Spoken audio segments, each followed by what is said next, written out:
One quarter of Idaho Republicans did not show up and vote on primary day 2 weeks ago. Now, why do we bring that up? Because if you didn't, then you can go out and you can vote today in the Democrats caucus.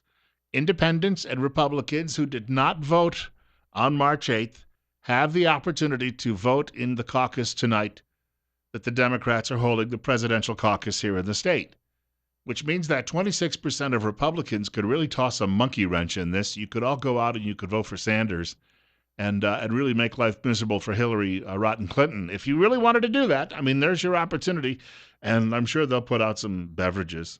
Well, these are Democrats. They won't be anything fancy. It's they're more of a hot dogs and probably macaroni salad and a little soda pop on the side. But other than that, you probably would have a great time. I'm not sure they're feeding anybody, and I've never been to a Democrat caucus, so I'm only making this up as I go along. You obviously understand.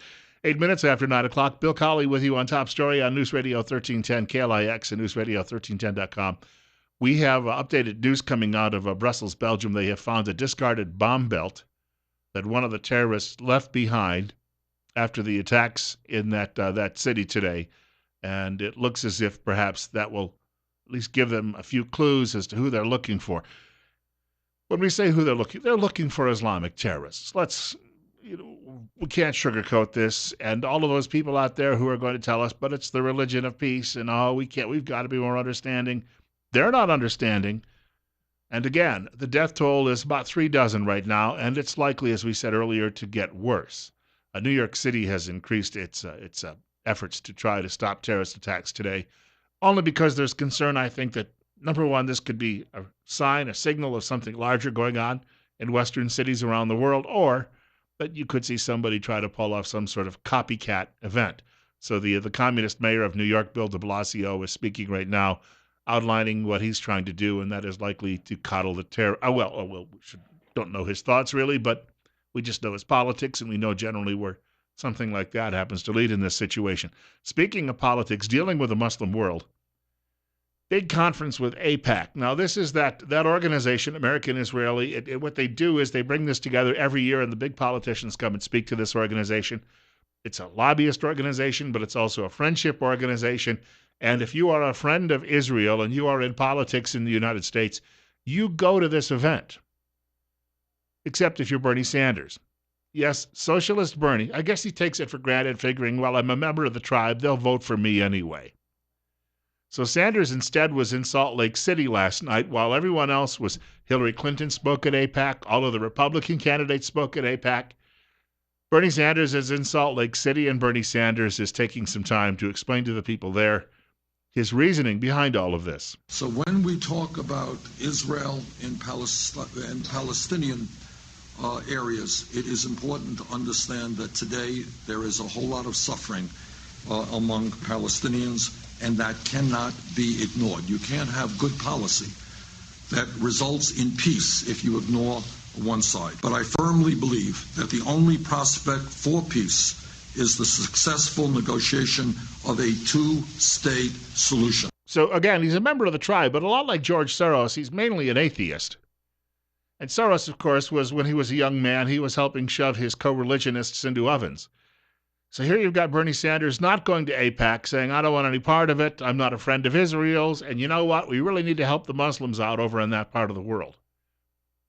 This is a very, very dangerous man. And I bring that up because if you didn't know his true colors beforehand, we now know what they are. I mean, this is a guy who would probably not be able, if he ever were president, and I know that's really fictional to think that he could even get close, but if he ever happened to be the president of the United States, that he may not be welcome on Israeli soil. Of all people, the first Jewish president would be persona non grata in that country. Donald Trump, meanwhile, spoke to the crowd. In fact, I think most of the major news networks, that is the cable news outfits, carried his remarks live, and all of his remarks. I don't think any other candidate got that.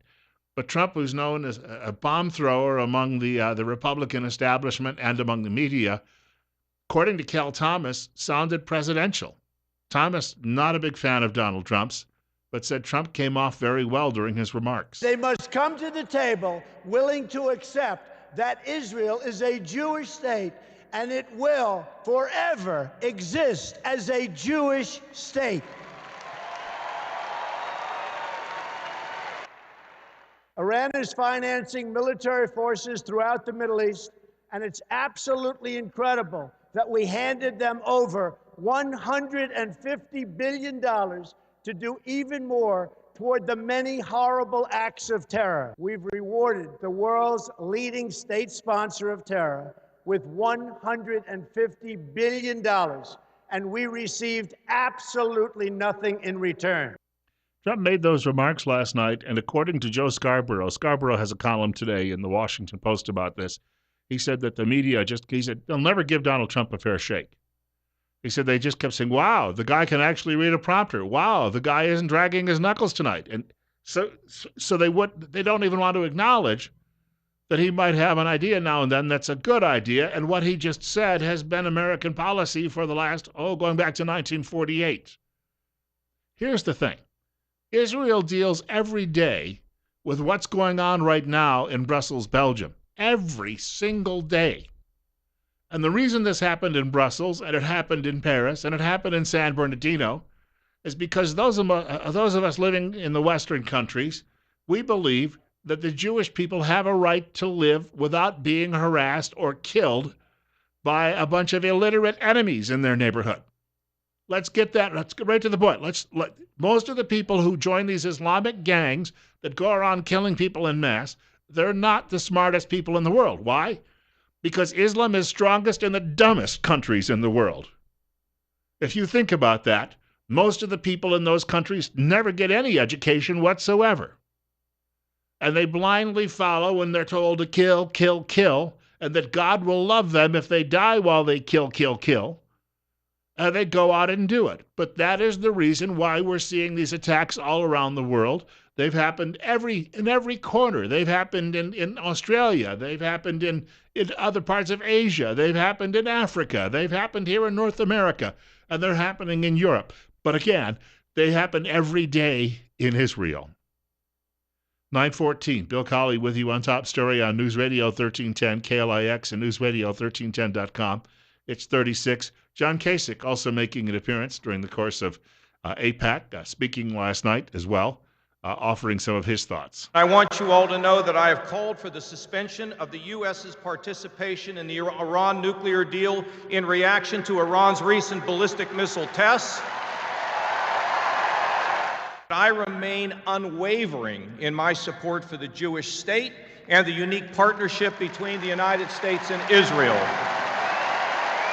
And about the same time, President Obama was in Cuba holding hands with the communist dictator there, or one of the two communist dictators, and apologizing for his country.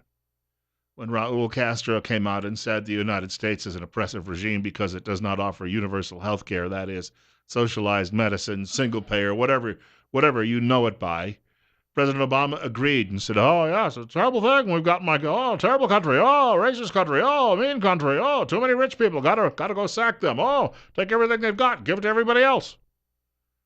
This is the world we live in today. And people again wonder why Donald Trump is showing such great strength and why he is appealing to so many commonsensical Americans. Telephone number, if you'd like to read or reach our program today, is 736-0300. That's 736-0300. If you did not see it. Now, first of all, Mr. Obama goes down there, and what they did, the Cuban government arrested all the dissidents in advance, cleared them off the streets. Reporters were asking Raul Castro questions, and he got angry because they hadn't submitted their tough questions in advance because, well, they don't have freedom of the press there. Then he goes out and runs down the United States and demands that we give him Guantanamo Bay. And Mr. Obama keeps looking at the ceiling and whistling away as if nothing's happening while he's being humiliated and embarrassed in front of this tin horn from some tiny little island in the middle of nowhere. But what's new when it comes to Barack Hussein Obama? And then, when Mr. Castro is finished, Obama starts apologizing once more for the good old USA. I'm sorry, but we are living in the bizarro universe now in this country, and it's beginning to look as if we'll never, ever, ever get back what we used to have. Got to point out a quick note here while we're chatting with you this morning. Do want to mention one of those very fine advertisers who helps support KLIX, keeps KLIX in the paint, if you will, and that is our good friends at Tint Lady.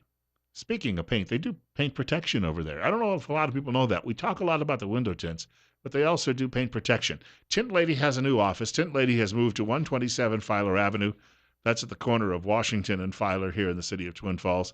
What we'd like to remind you, warmer weather will, again, someday be here. I know it's beginning to sound as if we're stuck in Groundhog Day, the weather every day, 45 and a few clouds, 45 and a few clouds, 45 and a few clouds. If you get up tomorrow morning and you're hearing Sonny and Cher on your clock radio, please don't panic.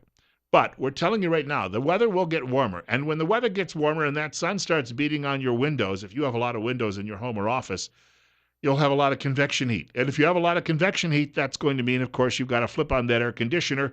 It'll work overtime. It'll use a lot of electricity, and you'll end up paying money that you probably would like to keep in your pocket.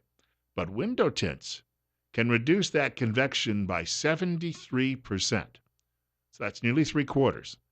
You can get a free estimate. And now the tint will pay for itself eventually in those savings on cooling. You can get a free estimate by calling 736-8469, or you can go online at tintladyidaho.com. Locally owned and operated business. They've been doing this now for nearly 25 years. Hours Monday through Friday, 9 a.m. to 5 p.m. Saturday by appointment only, closed Sunday. And remember, don't squint, get tint. I want to tell you in a few minutes, we talk a little bit about the politics in this country and what direction we're headed. Ted Cruz is speaking right now on live TV, offering his thoughts on what's happening in Europe. Ted Cruz apparently has approached Marco Rubio about running on a unity ticket. Those people who would like to prevent Donald Trump from being elected or getting the nomination still dream of a unity ticket with both Cruz and Rubio. Two men, by the way, whose families know a little bit about Cuba, where President Obama doesn't. And yet Marco Rubio, if you want to talk about petulance, you can look that word up, but petulance in politics, Marco Rubio is refusing to cooperate either in endorsing Ted Cruz or perhaps agreeing to be his running mate long before the convention, which could help turn this around. If you're a Republican who's worried or you fear Donald Trump, then that would seem to be the natural route to take now. But apparently Marco Rubio is sitting down in Florida, and he's angry that the rest of us did not recognize his greatness, and unfortunately will not get on board with that plan. 20 minutes after 9 o'clock, Bill Colley with you on Top Story. It's 37. You're listening to, my theme song. Oh, I love it. Can you imagine what Darth Vader would do to these Muslim terrorists? Oh, we can only dream. We've got more coming up, including your telephone calls, maybe an email or two in just a few minutes on News Radio 1310 KLIX and newsradio1310.com.